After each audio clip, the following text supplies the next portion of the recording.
سلطان عبد الكريم محمد إسماعيل أيا لغو على مسار دقمدا الشيخ هوتيل ما شاء الله دقمدا الشيخ وعنا وسلطان نقون دونا بيشا عبد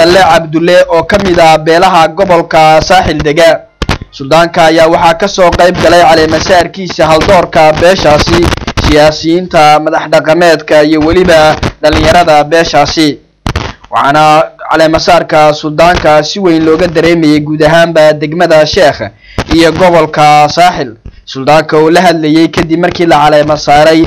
ayaa waxa uu ballan qaaday inuu u shaqeyn doono si cadaalad ah isla markaana uu beesha ku hagi doono habkii dhaqanka u ahaa guud ahaanba beelaha Soomaaliland ee soo jireenka ahaa kana shaqeyn doono nabadgelyada suraadin aqooyahamin waxa garab dumar caruur dhalinyaro horta salaan aad iyo aad ballaaran baan soo gudbinaya mid halkan jooga mid dabadaha jooga mid gobolada jooga mid maqad mid walba salaam baan soo gudbinaya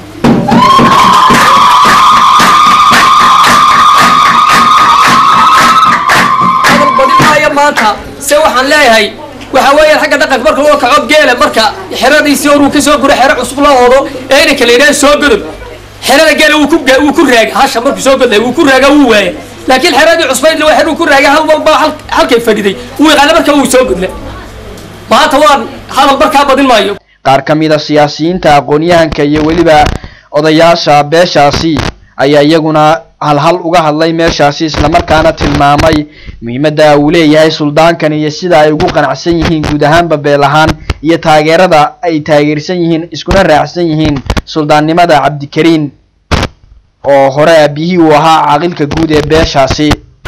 waxaan ku dooran hadda beesha Cabdulle dadku Cabdulle ma qaar badan baan aqoonay waxaan ku nahay beesha Cabdulle qoyan